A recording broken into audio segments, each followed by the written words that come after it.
Nossa irmã Suzana não estava bem de saúde, que ia dar aula hoje. Depois ia ser nosso pastor, mas nosso pastor está com compromisso ali. E eu já vim mais ou menos em mente que Deus ia dar um extra classe para nós. E eu gostaria muito de falar de um personagem da Bíblia hoje. Nós vamos estar estudando sobre... falar um pouquinho sobre Davi. Algumas características que é importante, acredito, que nós estamos... a gente passa desapercebido. A gente conhece Davi que derrubou Golias, a gente conhece Davi como um grande rei, mas talvez a gente não foi um pouco na infância dele. E eu gostaria muito de trabalhar um pouquinho com vocês hoje sobre isso, ouvir a opinião um pouquinho de vocês. Amém?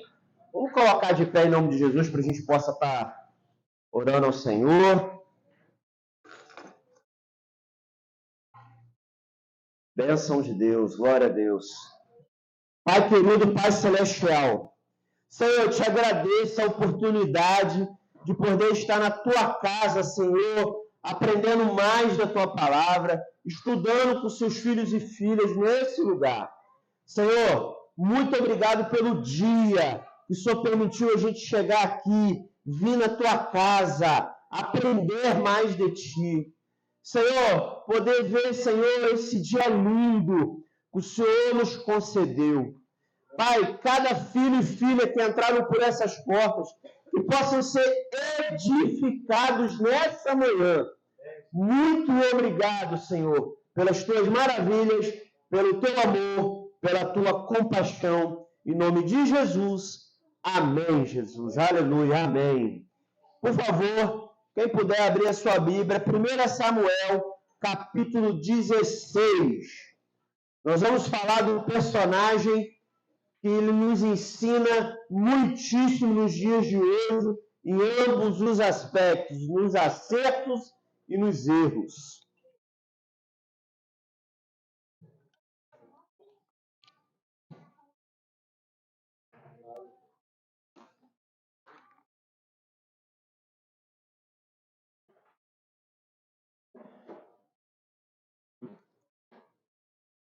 Glória a Deus, aleluia. Capítulo 16. Pode se sentar, meu irmão. Nós vamos estudando passo a passo aqui. Coisa maravilhosa. Vamos ficar entre o capítulo 16 e o 17. Deus vai nos dando mais direção aqui. É uma palavra, eu confesso para vocês que é uma palavra que mexe muito comigo. Eu sou um admirador do rei Davi. Eu sou um admirador do homem que foi chamado segundo o coração de Deus. Um homem onde havia princípios em honrar o Senhor. Um homem onde a Bíblia mostra suas qualidades e os seus defeitos, seus pecados e seus acertos. Um homem que ouvia a voz do Senhor. Um homem que era obediente à voz do Senhor. Não basta só ouvir, tem que obedecer. É um homem extraordinário, que a narrativa de 1 Samuel começa a contar a história dele. E eu quero ir lá no início, no capítulo 16, nós vamos lendo versículo a versículo aqui, coisa linda. Amém? E eu gostaria de saber quem pode ler o versículo do capítulo 16, do versículo 1 até a gente começar a falar do 1 ao 7. Nós vamos falar um pouquinho antes por que Davi foi escolhido e ungido. Quem que pode ler para mim aí do versículo 1 ao 7? Nosso irmão Mateus Lemos vai começar a ler 1 ao 7. Eu gostaria que todos prestassem bastante atenção, né? Nosso irmão Guilherme, Paixão, todo mundo aí, bastante atenção, gente, porque falar sobre esse personagem é enriquecedor. Amém? Amém, nosso irmão Domingos? Capítulo 16, 1 Samuel. Deus tem coisas grandes para nos ensinar hoje sobre esse personagem. Pode ler, nosso irmão Mateus. O Senhor disse a Samuel: até quando você irá se entristecer por causa de Saul? Eu o rejeitei como rei de Israel. Enche um ciclo com óleo e vá a Belém. Eu enviarei a Jessé, escolhi um de seus filhos para fazê-lo rei. Samuel, porém, disse: Como poderei ir? Saul saberá disso e me matará. O Senhor disse: Leve um novilho com você e diga que foi sacrificar ao Senhor. Segura aí, Mateus. Gente, vocês repararam aqui no versículo o primeiro, que Deus manda encher um chifre de azeite? Quem reparou aí? Alguém já viu? Você reparou? É um chifre de azeite. Olha que coisa interessante, como o mundo tenta conturbar. Quando a gente fala conturbar, aquilo que havia significado no passado. Eu vou falar de duas situações aqui. Esse chifre representava autoridade, representava a unção que o sacerdote carregava aquilo de azeite e derramava sobre o ungido. Hoje, na nossa sociedade atual, o que o chifre significa? Alguém poderia responder para mim? Traição. Algum outro significado? Corno, né? É isso aí. Ninguém respondeu, responde. Antigamente, olha como o mundo conturbou algo que era da unção, algo que tinha um significado e hoje tem outro. Quer mais um de exemplo que não vai estar no texto ali? Vocês querem ou não? Sim ou não? Vocês querem? Anota aí, gente. Quem tem caneta, vocês não. A escola dominical tem que trazer caneta, pô. Caderno. O arco-íris. O que hoje representa o arco-íris que o mundo conturbou? Alguém podia responder para mim?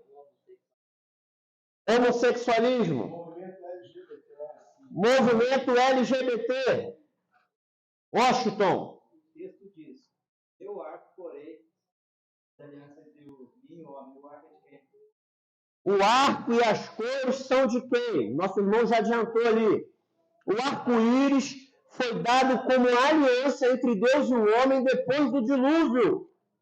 E o homem foi lá e pegou e conturbou, colocou esse símbolo como uma afronta àquilo que Deus criou.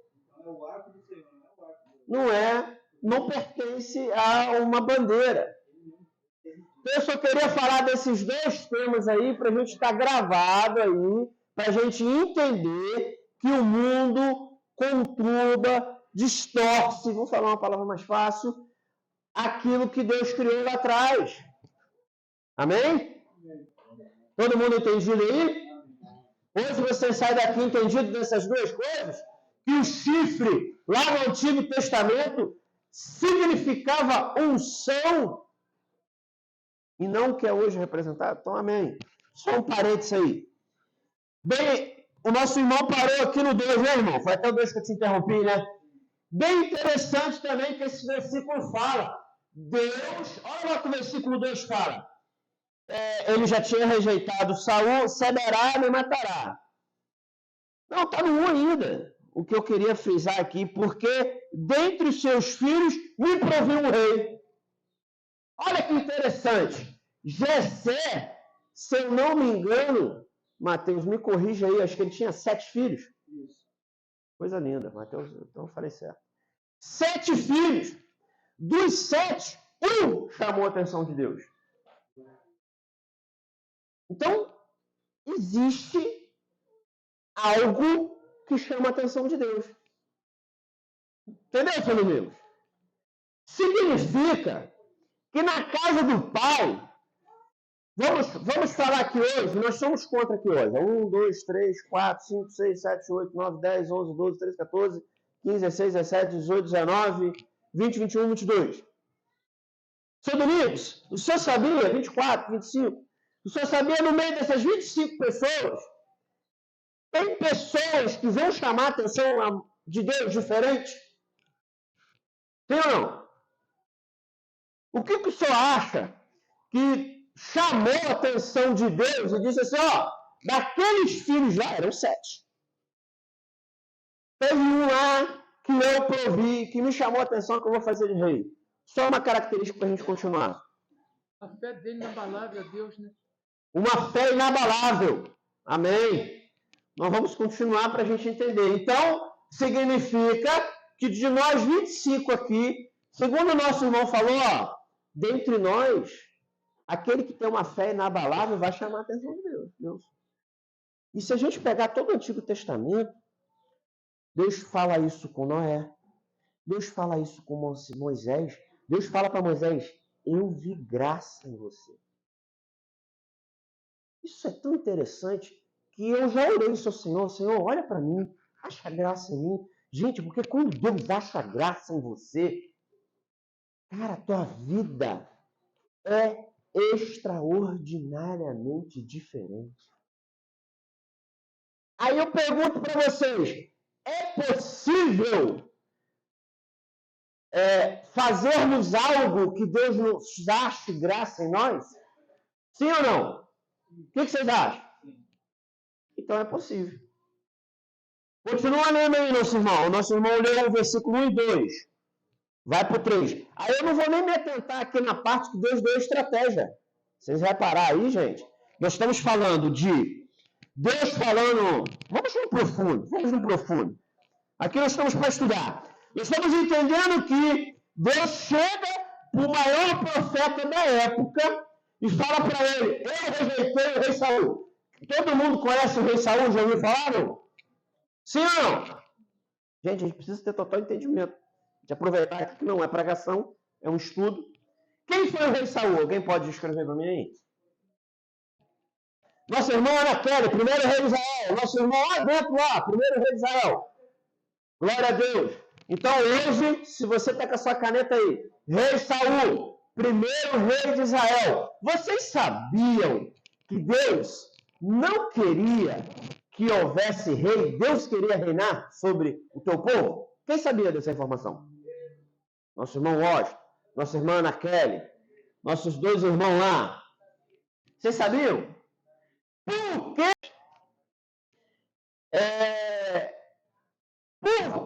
Deus não queria que tivesse rei? Alguém poderia descrever para mim? Em uma frase? Deus ia reinar o povo, né? Deus ia reinar o povo. Mais alguém? Fala, meu irmão. Por que Deus não queria colocar o rei? Queria ser rei sobre o seu povo? Porque ele era um povo de maneira sem igual. Ele sabia que se ele levantasse o rei... Certo. Amém. Agora vem a segunda pergunta. Por que o povo quis um rei? Nossa irmã Ana Kelly, porque o povo se comparou a outras nações. Gente, nós somos povo separado de Deus. Não olhe para o mundo e queira se comparar ao mundo. Israel foi lá, e o Senhor é interessante, se vocês lessem, antes de chegar essa parte, quando Saul foi ungido rei, o Senhor chega a falar, é coisa linda, Deus chega a falar assim, olha, eu queria ser seu rei, eu queria reinar sobre vocês, mas já que vocês querem um rei, eu vou prover um rei para vocês. Porque a gente tem que entender que a Bíblia relata toda a história do povo de Israel, que um povo que Deus é um povo que Deus escolheu. Mas agora não existiam outros povos, não? Existiam. Muitos outros povos. Inclusive, um povo todo gerado, uma nação gerado do filho do irmão de Isaac. Quer dizer, do filho de Abraão, irmão de Isaac. Tem uma nação ali que foi gerada ali. E Deus fez isso porque ele proveu, ele saiu de Abraão. Porque Abraão, quando não esperou a promessa, quem sabe dessa história? Nosso irmão ali, Mateus. Vocês sabem dessa história? Nosso irmão Washington. Janaína, você sabe dessa história? Você sabe que quem foi Abraão? Não. Abraão é o patriarca, pai da fé. Quem foi Abraão? É ele que iniciou o start da nação Israel. Nós vamos estudar isso aqui. Eu preciso estudar esses personagens para todo mundo ficar bem entendido da Bíblia, como é que a gente chegou até aqui hoje. É muito importante a gente saber do passado. Então, Janaína, Abraão, ele foi tirado da terra dele e, a partir dele, pela aliança que Deus teve com ele, fez uma nação inteira. Né? Da onde veio Jesus. Né? Jesus. E depois a gente vai entender por que Judá, por que chama judeu, tem toda uma história aí. Mas partiu dele, iniciou dele. E essa geração que nós estamos falando de Ismael e Isaac, essa geração aí era para ter sido uma nação só. Mas como ele se antecipou a uma promessa, ele teve 2 filhos. Uma com uma escrava e uma com a sua mulher. Isaac seguiu a linhagem, toda a herança que Deus teve com o povo de Israel, e Ismael foi um outro povo. Eles brigam até hoje. Formou 2 povos. Amém? Só para você entender aí um pouquinho, quem tiver dúvida aí. Então, continua aí, meu irmão, versículo 3. Convide Jessé para o sacrifício. Eu lhe mostrarei o que fazer. Você irá ungir para mim aquele que eu indicar. Samuel fez o que o Senhor disse. Quando chegou a Belém, as autoridades da cidade foram encontrar-se com ele, tremendo de medo, e perguntaram: vem em paz? Respondeu Samuel: sim, vem em paz. Segura aí. 4. Só para a gente entender. Naquele tempo, gente, profeta era, vamos dizer assim, juiz. Profeta determinava a extinção ou não de um povo. Profeta anunciava uma guerra. Então, quando ele chegou aqui no capítulo 4, que eles viram Samuel entrando no vilarejo, vamos botar um vilarejo? Vamos pensar aqui na fazenda da Barra. Amém? É como se o profeta aqui fosse menor um pouquinho. Acredito eu que era menor um pouquinho do que essa localidade aqui. Quando apontou o profeta lá, a galera, aí, gente, será que vai vir guerra aí? Será que vai vir alguma coisa aqui para não... Todo mundo tremeu, ficou com medo. Então, para a gente entender um pouco a história. O profeta tinha essa finalidade na época. Amém? Amém. Todo mundo entendido aí? Continua aí, meu irmão. Aí ele respondeu, 5. Respondeu Samuel: sim, vem em paz. Vim sacrificar ao Senhor. Consagrem-se e venham ao sacrifício comigo. Então ele consagrou Jessé, os filhos dele, e os convidou para o sacrifício. Pronto, segura aí. Para a gente entender um pouquinho. Antes da morte de Jesus, todo pecado, toda a oferta ao Senhor era feito em intermédio de sacrifício. Todo mundo tem esse entendimento? Vocês entenderam o que a morte de Jesus significa? Sim ou não? Você entendeu, irmão Domingos? Você entendeu que antes de Jesus, a oferta que se dava a Deus, o pedido de perdão que se pedia, não era igual hoje. Hoje você entra no seu quarto, pede perdão ao Senhor e você tem esse acesso porque Jesus comprou com sangue. Antes não era assim. Por isso que a gente tem que entender. Antes você tinha que ir até o profeta, contava o pecado para o profeta. O profeta dizia, tem que ter uma pombinha, um boi, um cabrito. Ele explica tudo isso. Aí você ia lá, sacrificava, você não, o profeta, para remissão dos seus pecados. Todo mundo entendeu essa parte aí? Todo mundo já sabia disso aí ou não? Fala para mim.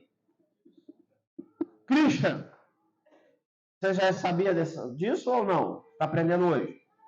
Então você entendeu que antes era assim? E porque Jesus morreu na cruz e derramou o sangue dele, foi um sacrifício perfeito?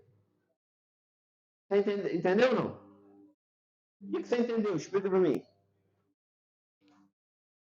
Pode falar. O que você... Qualquer coisa. Antigamente, o profeta sacrificava animais para Remissão de pecados. E depois que Jesus morreu? Depois que Jesus foi sacrificado? Sacrifício vivo, cordeiro vivo. Por isso que chama. Por que a gente entende? Gente, por que chama Jesus se chama o cordeiro vivo, cordeiro de Deus? Porque era muito comum sacrificar o cordeiro. Era muito comum sacrificar as pombinhas, dependendo do seu pecado. Então Jesus foi sacrificado como cordeiro vivo de Deus. É como se Deus sacrificasse o seu próprio filho, como não, foi isso que aconteceu, para remir o pecado da nação. Da legalidade para ele comprar, para ele poder te perdoar. Por isso que você pede perdão ao Senhor e ele te perdoa. Ele tem esse poder foi comprado. Você entendeu quando a gente fala? Você foi comprado, você foi comprado. Você foi comprado. Gente, porque no mundo espiritual, existem regras e leis, assim como aqui. Então, para Jesus poder perdoar os seus pecados, ele teve que derramar o sangue dele, tá? E ressuscitar o terceiro dia, para ele poder chegar e falar: eu perdoo os seus pecados. Eu tenho poder para perdoar os seus pecados. Eu tenho poder para te comprar. Mas por que ele pôde fazer isso? Ele morreu por nós. A gente tem que entender isso. Tá, Rafael? A gente tem que ter esse entendimento. Por que Deus, na verdade, Jesus, Filho de Deus, tem a autoridade de perdoar pecado? Por que a Bíblia fala que ninguém vai ao Pai senão por mim? Vocês pensaram por que Jesus disse isso? Ninguém vem ao Pai, ninguém chega em Deus se não passar por Jesus. Por quê? Quem fez essa aliança, costurou lá, foi Jesus. Quem morreu, foi Jesus. Quem passou por todo aquele calvário lá, foi Jesus. Então ele teve autoridade. Por isso que ele ganhou toda a autoridade. Toda a autoridade foi dada no céu, na terra, embaixo da terra. Exemplo, quando um governador ganha uma eleição, o que é feito com ele? Christian, como é que ele ganha a autoridade de governar você? Ele teve um voto. E como é que é feito? O que acontece no dia seguinte, depois da eleição? O que acontece? Qual é o processo depois que você ganha a eleição? Ele vira prefeito. Hã? Ele vira prefeito. Ele vira prefeito, mas para ele virar prefeito, alguma coisa tem que acontecer. O que acontece quando um vereador, um prefeito, um presidente é eleito? O que acontece na sequência? Para ele poder depois dar uma canetada, ter autoridade. Ele é? Nosso irmão respondeu, empossado. Alguém chega e dá a autoridade para ele. Inclusive, eu tenho falado muito isso com Deus. Exemplo, por que uma pessoa impõe a mão sobre a outra, o demônio não se manifesta, e outra pessoa impõe a mão e o demônio se manifesta? Eu tenho questionado isso muito a Deus. E o Espírito Santo estava me respondendo. A autoridade. Deus não dá essa autoridade para todo mundo. E era para dar. Todos nós deveríamos ter, só que nem todo mundo tem autoridade. Pela falta de fé e incredulidade. Então, Christian, e todos nós que estamos aqui, temos que entender que Jesus conquistou isso na cruz. A autoridade no céu, na terra e no mar. Debaixo da terra. Vocês entenderam? Entendeu, Janaína? Por que Jesus pode perdoar seus pecados? Ele conquistou essa autoridade. Você entendeu que Deus pode nos dar essa autoridade aqui na terra? Não de perdoar, mas sim de impor as mãos e os demônios se submeter, impor as mãos as pessoas serem curadas. Se chama autoridade. Então, igreja, para a gente entender que o sacrifício de Jesus foi não anulou, ele substituiu esse sacrifício de antes. Então a gente precisa ter entendimento disso. Continua lendo, meu irmão. Agora, lê o 5 de novo, vai para o 6. Respondeu Samuel: sim, venham em paz, e sacrificar ao Senhor. Consagrem-se e venham ao sacrifício comigo. Então ele consagrou Jessé e os filhos dele convidou para o sacrifício. Glória. Quando chegaram, Samuel viu Eliabe e pensou: com certeza é este que o Senhor quer ungir. O Senhor, contudo, disse a Samuel: não considere a sua aparência nem sua altura, pois eu o rejeitei. O Senhor não vê o homem, não vê como o homem vê. O homem vê a aparência, mas o Senhor vê o coração. Ponto. Aqui está a famosa versículo célebre que algumas pessoas já ouviram, aonde Jessé, pela aparência, olha para os 7 filhos de Jessé. Samuel olha para os 7 filhos de Jessé e olha aquele filho forte, com aparência de rei, e fala: certamente é isso aí. E Deus chega para ele e fala: não é esse. Então, o que eu queria dizer hoje, seguindo a linha que a gente está conversando aqui? Dessas 25 pessoas hoje presentes aqui, você acha que talvez é a pessoa que mais está na sua mente, aparentemente, está vendo graça em Deus? Não. Às vezes o que você menos imagina é o que vai mexer com Deus. É o que vai ver graça em Deus. Gente, isso é muito importante. E é interessante que o versículo fala sobre o coração. O que está no seu coração? Fala, minha irmã. Que a gente conquista Deus. Não. A graça ela é imerecida. Deus pode olhar para você e achar graça em você. E te dar coisas que não vai dar ali para o nosso irmão Mateus. Guilherme.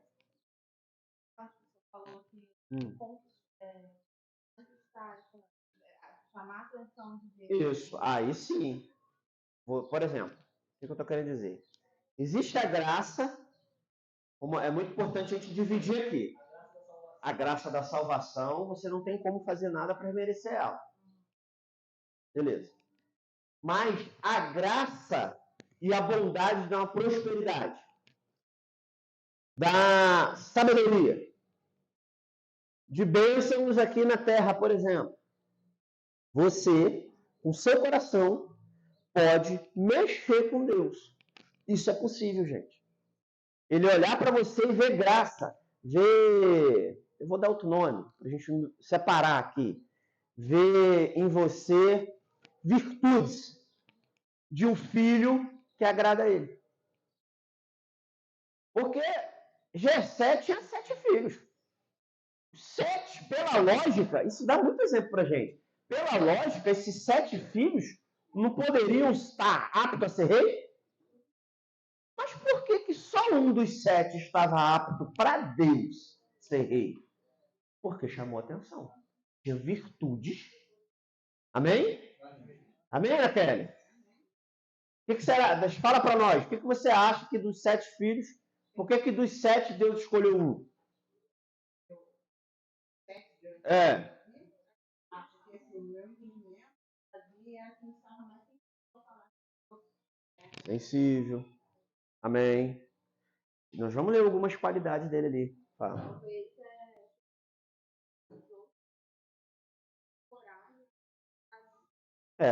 Inclusive Jessé escolheu outro. Ele acabou de ler o versículo. Lê de novo aí, meu irmão, o versículo. A partir do 6, né? Lê só a partir do 6. Lê 6 e 7. De novo. Quando chegaram, Samuel viu Eliabe e pensou: com certeza o Senhor quer ungir. Ponto. Então aí nós estamos falando da visão do homem. Amém? Entendeu, Janine? O homem, ser humano, chegou na casa de Jessé e viu 6 filhos. Porque nós vamos falar daqui a pouco onde que Davi estava. Viu 6. E falou essa frase. Certamente é isso aí. Ó. É tipo assim, você chega aqui, certamente, está me vendo aqui falar, né? Certamente Deus se agrada e gosta daquele rapaz ali. Se eu contar para você que Deus às vezes está olhando aqui para o Fernando, está vendo mais graça no Fernando que em mim. Por exemplo, mesmo eu me esforçando trazendo a palavra, mas o que manda é o que está aqui dentro. Então, Deus está vendo graça no Fernando, quer mudar a história do Fernando. Está só esperando ele dar oportunidade para Deus fazer. Eu estou querendo dar exemplos. Que os nossos olhos enganam, gente. E aí o nosso irmão vai ler o 7 agora. Olha o que Deus responde para Samuel aí, ó. O Senhor, contudo, disse a Samuel: não considere sua aparência nem sua altura, porque eu rejeitei. Eu não vê como homem. O homem vê a aparência, mas o Senhor vê o coração. Amém. E a pergunta desta manhã é: como está o seu coração? Existe altivez? Existe algum indício de soberba? Existe algum eu? Existe alguma falta de perdão? Existe alguma coisa? Deus está olhando para você e não está vendo a sua aparência, não está vendo as suas obras, não está vendo nada disso agora. Deus está olhando lá no profundo, lá dentro, algo que o homem não vê. E é interessante que Deus chega tão antes que ele já falou, já rejeitou já. Sabe o que significa? Deus já tinha olhado, já tinha avaliado e já tinha rejeitado. Quando Samuel ainda estava indo, Deus já estava voltando. Amém, Guilherme? Quando Samuel estava indo, Deus já estava voltando com a resposta. Eu acho que a gente pode falar, então, a irmã perguntou, né? Essa graça é conquistada do coração. Coração. Fala, né? Chama a atenção de Deus, aquilo que está dentro do seu coração. Ele conquistou graça e fala no coração. É. E aí, lê o versículo 8. Então Jessé chamou Abinadab e o levou a Samuel. Ele, porém, disse: o Senhor também não escolheu este. Certo. Gente, nós vamos continuar lendo aqui. Todo mundo entendendo? Todo mundo entendendo até aqui? Está entendendo, irmão Domingos? Qual o intuito da aula hoje? A gente estudar um pouquinho característica, por que Davi foi escolhido. Muito importante isso. A aula é importantíssima. Então, Deus rejeitou Abinadab, outro filho de Jessé, guerreiro. Gente, se esses filhos estavam lá na guerra, eram pessoas valentes, de coragem, né? Deus rejeitou. Versículo 9, meu irmão. Em seguida, Jessé levou a Samar, a Samuel, mas este disse: também não foi este que o Senhor escolheu. Ponto. Mais um. Não rolou. 10. Jessé levou a Samuel 7 de seus filhos, mas Samuel lhe disse: o Senhor não escolheu nenhum destes. Então perguntou a Jessé: estes são todos os teus filhos?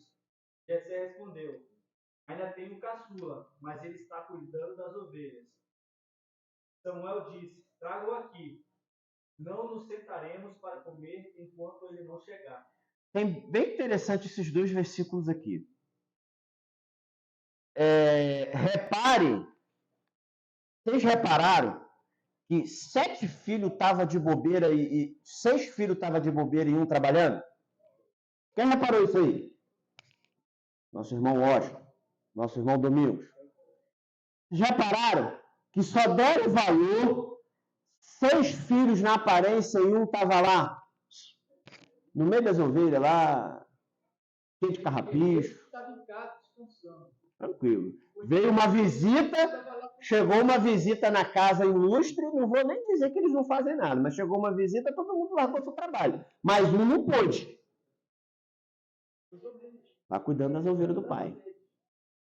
Aí vem a minha pergunta. Deus gosta ou não gosta do improvável? Deus gosta ou não gosta daquele que é humilhado? Deus gosta ou não gosta daquele que está lá no canto perdido e largado? Tinha 6 que foi lá, ó, pá, guerreiro, espada, bonitão, e um lá franzino. Gente, a Bíblia descreve que ele era franzino, pequeno, moço, deveria ter seus 16 anos.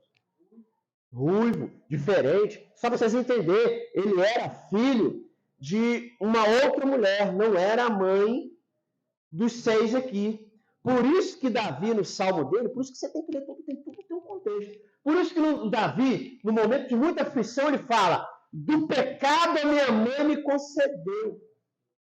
O pai de Davi foi lá e pegou uma outra esposa, uma outra mulher, e saiu uma resposta muito grande. Tem gente que acha, eu sou filho, meu pai é de outra mulher, que não é do casamento do meu pai. Não tem nada a ver, filho, porque o maior rei de Israel, descendente de Jesus, a mãe dele não era, tudo bem que naquele tempo podia ter mais esposa, não era a mãe dos 6.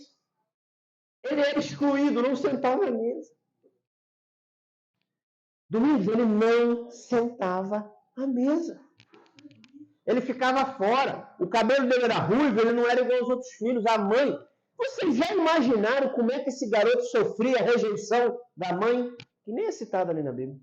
Já não era mãe dele. Não era mãe, a madrasta. Ele era mãe dos caras. Era madrasta dele. Você já imaginou a preferência da madrasta pelos filhos 6 e não por ele?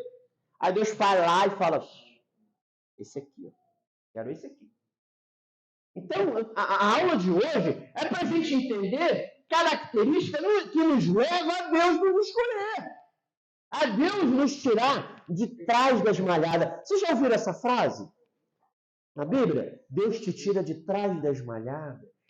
Te tira lá do curral. Não que isso não seja um trabalho nobre, gente, mas ele estava esquecido. Fala, minha irmã. Chamou 7. Só escolheu 1. Bem? Então vamos lá. A coisa vai começar a ficar boa. Nessa hora, Jessé já sabia que era ele. Peraí. Já olhou os 6 filhos. Deus falou que era filho dele que ia ser rei. Tá faltando 1 e Jessé já sabia. É esse aí que eu vou ungir. E sabe o que é interessante, gente? Gente, isso é tremendo. Não é espírito de vingança, mas Deus pega você que está humilhado e te eleva na frente dos seus inimigos. Por isso que Davi, lá, acredito que no capítulo 1 e 2 de Salmo, ele fala assim: Senhor, coloca uma mesa perante os meus inimigos. Porque ele lembrou da unção. Os irmãos deles não eram amigos deles, maltratava ele, fazia tudo de mal para ele, acredito eu, que ele era o caçulinha. Imagine, filho, o caçula sofria. Tanto é que quem foi levar o queijo para os irmãos lá na guerra? Davi. E é muito estrategista. Ele arrumou o cavalo, arrumou quem ia cuidar das ovelhas. Olha que coisa linda, gente. Ele, eu vou ter que levar esse queijo lá, vou largar essas ovelhas aqui. Não. Fala, meu irmão. Os irmãos dele eram tudo pronto, covarde.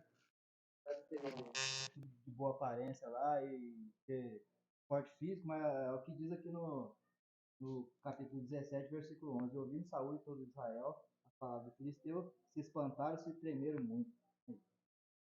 Se espantaram, se tremeram. E chegou lá Davi. Olha aí, olha uma característica aí que o crente tem que ser: corajoso. Ele sabia quem estava por ele. Porque o crente que sabe, que tem ciência que Deus é que está comigo, e Deus vai comigo, ele é um crente corajoso. Não é coragem nele, né? É coragem em Deus. Porque quando ele chega lá, ele falou: peraí, quem é esse incircunciso que está afrontando Deus de Israel? Ele fala isso. Quando a gente tem identidade, a gente tem coragem de saber. Ele é. E a galera lá tremeu. Então Deus sabe quem está escolhendo. Aí eu digo para vocês, por que nós cristãos não temos essas características? Talvez a gente não sabe. Começa a aprender hoje. Essa aula que está aparecendo, eu estou olhando, estou pensando lá no meu almoço, estou pensando na janta, no trabalho de amanhã. Gente, presta atenção. Porque o Espírito Santo está conduzindo hoje, provendo uma aula hoje, uma maneira de nós chamarmos a atenção e mudar de vida. Entender que tudo está perdido. Você deve estar pensando, mas eu estou numa situação que tudo está perdido. E o Espírito Santo nos conduz hoje e diz: não está. O Deus de Israel pode mudar a tua história hoje. Olha o que acontece aí, depois no versículo 12. Jessé mandou chamá-lo e ele veio. Ele era ruivo, belos olhos e boa aparência. Então o Senhor disse a Samuel: é este, levante-se e unja. 13. Samuel apanhou os chifres cheios de óleo e ungiu na presença de seus irmãos. Para aí. Ele ungiu na presença de? Seus irmãos. Na presença de? Os irmãos gostavam de Davi? Os irmãos eram o que de Davi? Totalmente oponentes, né? Na frente de mais quem que ele foi ungido? Do pai, da mãe que rejeitava.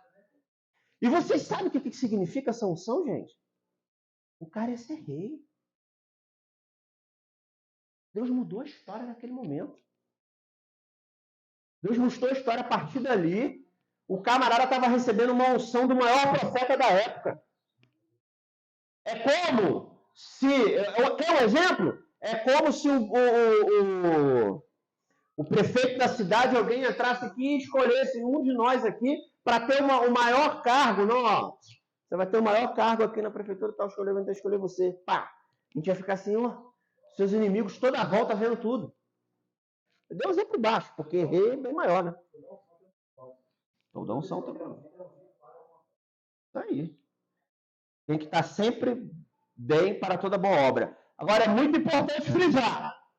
Davi foi ungido e no mesmo dia, no dia seguinte, voltou lá para o curral. É que às vezes a gente acha que a gente recebe a unção e tudo muda. Ah, agora tá tudo certo. Não. Primeiramente, ele foi ungido na frente de seus irmãos. Já ganhou uma vitória ali. Já ganhou uma coisa ali diferenciada. Mas a vida continuou. Leia aí, nosso irmão, no versículo 14. É o 13, né? 13. Samuel põe o espírito cheio de óleo e ungiu na presença de seus irmãos, e a partir daquele dia o Espírito Santo apoderou-se de Davi. E Samuel voltou para Ramá. 14. Segura aí. Vocês viram que a unção para ser rei não veio só em título? Veio também com a presença do Espírito Santo a partir daquele dia. Olha lá, ó. Daquele dia em diante. Ele pegou o esquecido, trouxe para frente, encheu ele do Espírito Santo. E vou te falar mais, os maiores salmos que tem lá, escrito por Davi, foi escrito a partir dali. Ele estava lá no curral. Estava lá.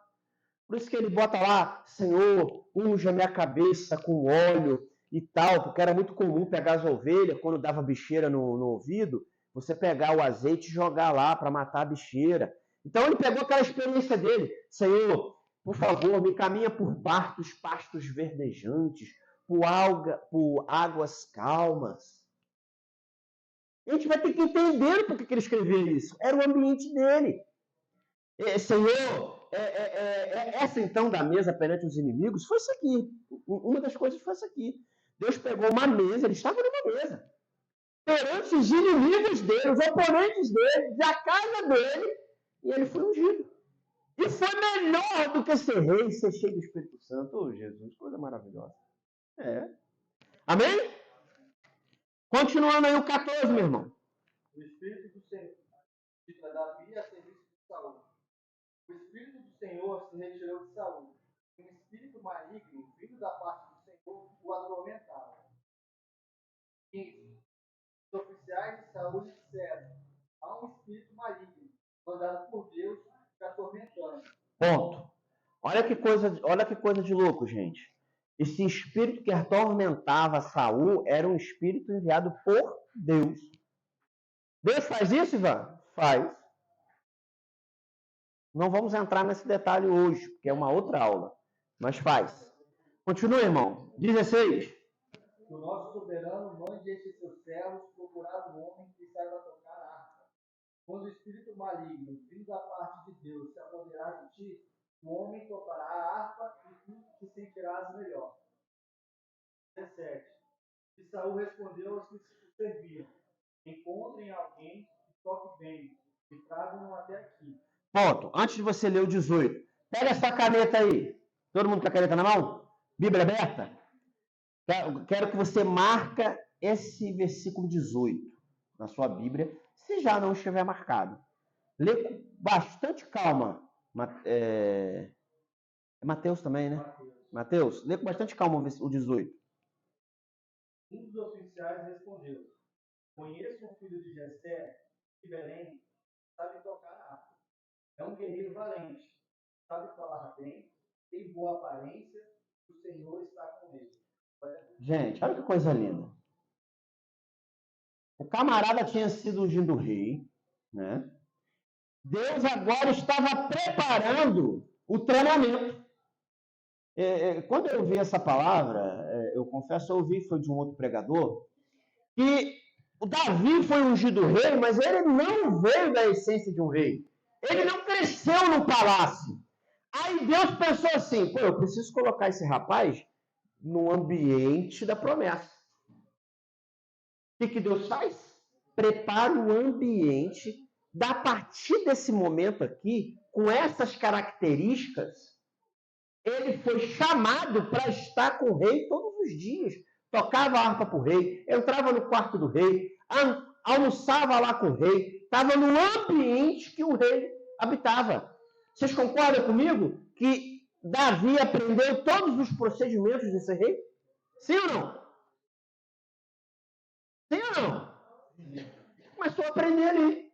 Aquele chamado dele. E olha que interessante. Versículo 18 aí, ó. Sabe tocar, é forte, é valente homem de guerra. Menino de 16 anos. A minha Bíblia fala sisudo em palavras. Boa aparência, mas o que fez a diferença foi isso aqui, ó. O Senhor é com ele. E aí? Como é que está a sua vida com Deus quando alguém olha para você e vai chamar você? Vai falar, pode chamar aquele homem ali, pode chamar aquela mulher ali, que Deus é com ele. Tem características externas que são vistas quando Deus é com a pessoa. Aí você fala assim, mas aí a pessoa está só recebendo bênção, está só na abundância. Não! Pelo contrário, a pessoa está no vento, está na batalha, mas Deus é com ele, porque ele passa por todas e vence. O Senhor é com ele. Grava essa característica. O Senhor é com você. E para o Senhor ser com você, tem que ter características para Deus ver graça. Te dar graça. Em nome de Jesus. Pega isso hoje para a sua vida e fala, Senhor, seja comigo. Senhor, tu és comigo. Já afirma. Não vou nem para pedir para você, como é que se diz? Não vou nem falar para você, pedir para o Senhor ser com você. Não, você vai profetizar. Dessa maneira aqui, ó. Todo mundo repete comigo. Senhor, tu és comigo. Vá na frente. Tu és Deus de batalha. Senhor dos exércitos. Tu és comigo. Batalha essas pelejas por mim. Em nome de Jesus. Amém. Todo dia você repete isso aí. Você está profetizando na sua vida que Deus é contigo. Amém? Amém. Glória a Deus. Deixa eu só trocar aqui que agora começou a esquentar o paletó. Pode continuar lendo, meu irmão. 19. Então Saul mandou mensageiros a Jessé com a seguinte mensagem: envie seu filho Davi, que cuida das ovelhas. Jessé apanhou um jumento e o carregou de pães, uma vasilha de couro cheia de vinho e um cabrito. Os enviou a Saul por meio de Davi, seu filho. 21. Davi apresentou-se a Saul e passou a trabalhar para ele. Saul gostou muito dele e Davi tornou-se seu escudeiro. Segura aí. Olha, gente, olha as características. Saul, Jessé, na hora que chamou Saul, Davi estava fazendo o quê? Quando o rei mandou chamar o menino, Davi, qual é a característica que Davi estava fazendo? Davi estava atrás. Davi estava trabalhando. Então você tem que estar trabalhando para Deus te chamar. Isso aí. Mesmo você não gostando. Tem que estar trabalhando. Filho. Não adianta você ficar lá na sua casa, não, vou ficar aqui. Eu não gosto daquele povo ali, não. Deus tem um chamado para mim. Deus vai me chamar para trabalhar. Vou ficar aqui. Mas cuidar de ovelha era assim. O quê? Gente, o cara matou um urso, matou um leão que estava querendo comer a ovelha do pai. Olha a experiência, olha a batalha que classificou ele para derrotar Golias. Então, isso aí que você está passando aí é para te treinar para aquilo que Deus tem, para te dar governo.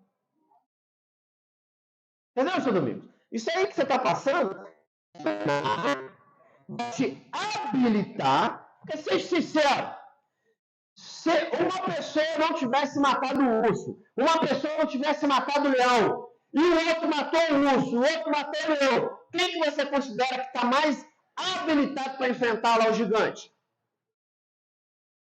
E aí? E se ele tivesse se privado, fugido de enfrentar o urso e de enfrentar o leão? Ele não ia estar sendo habilitado. Eu não sei o que você está passando aí, não sei o que você está passando aí. Mas pega isso para te habilitar para a próxima fase. Porque a próxima fase de Davi estava chegando. Ele já tinha sido, vamos lá, gente. Ele tinha sido, algum tempo atrás, o que aconteceu com ele? Ungido. Fala comigo. Ungido. Segunda fase, ele foi convidado para trabalhar com quem? Eita glória. Eu não estou dando aula bem, não. Vocês não estão treinando? Então, a primeira coisa que aconteceu com o Davi lá atrás das malhadas, ele foi? Segunda coisa, nosso irmão acabou de falar ali, virou escudeiro de quem, Mateus? Então ele já tinha já na segunda fase, amém? Vamos continuar lendo aí. Você entendeu que existe um processo e para você ser habilitado nesse processo, você tem que passar e vencer as batalhas? Sim ou não? Vocês não acham assim que ajudou muito Davi ter vencido Golias? Independente da gente, que Deus era com ele. Quem venceu foi Deus. Mas Deus habilitou ele. O fato dele ter enfrentado um leão e um urso, né? Deu coragem a ele. Sim ou não? Então, a batalha que você está passando aí vai te encorajar para a próxima fase. Quando vier um gigante maior, fala, não, já passei por isso aqui. Já enfrentei isso aqui. Eu vou vencer isso aqui. Eu vou vencer essa batalha, porque eu já passei por essa aqui. Não, isso aí para mim agora é mole. Não é verdade, gente? Não é assim que funciona? É assim que funciona. Não parece, mas tinha muito louco também. Então Saul mandou dizer: Deixa Davi perante mim, pois me caiu. Olha lá de novo, lá no 25. Olha lá, ó. Virou escudeiro. Foi o que o nosso irmão leu. Lê para mim, Mateus, com alta voz o 22. Então Saul enviou a seguinte mensagem a Eliezer: Deixe que Davi continue trabalhando para mim, pois estou satisfeito com ele. Isso. E na minha tradução fala: Deixe estar Davi perante mim, pois me caiu em graça. Deus faz isso. As pessoas vão ver graça em você. Quando Deus é com você, quando você está trabalhando, quando você está atrás das malhadas, quando você está numa batalha, Deus vai enviar pessoas. É que às vezes a gente está olhando lá do céu, olhando daqui, olhando, Deus está olhando lá de cima e vai ver graça em mim. Mas, gente, calma, vai ver mesmo, mas a graça vai vir de onde aqui do seu lado? A graça vai vir do seu oponente, vai vir de quem é superior a você, vai ver graça em você, vai abençoar você, vai dar instrução em você, vai ajudar você no seu momento mais difícil. Isso é graça. E essa graça Deus toca. Naquele momento, Davi estava passando mais um estágio. Ele foi lá, tocou a harpa. De um versículo para o outro aqui pode ter passado dias, meses, até um ano. Você vê que ele manda dizer, deixa teu filho aqui, vi graça nele, ele vai trabalhar comigo. Pô, gente, já pensou que beleza? Trabalhar com o rei, aprender tudo, comer do bom do melhor, ter salário. Então ele já saiu da malhada e já foi para ali. Continua, só para a gente até o 23, para a gente poder comer. Sempre que o Espírito mandado por Deus se apoderava de Saul, Davi apanhava sua harpa e tocava. Então Saul sentia alívio e melhorava. O espírito maligno deixava. Você leu o 23, né? 23. Perfeito. Olha que bênção. Você vai ser canal de bênção para alguém. Deus vai usar você para mudar a história de alguém que está sendo oprimido. É verdade, Ivan? É. Uma vez Deus é contigo, uma vez você vencendo as batalhas, Deus vai usar você. Amém? Vamos pedir nosso irmão Washington possa fazer uma oração ali para o nosso café, em nome de Jesus. E a gente volta aqui para a gente terminar, para a gente ir até a parte de Golias na aula de hoje.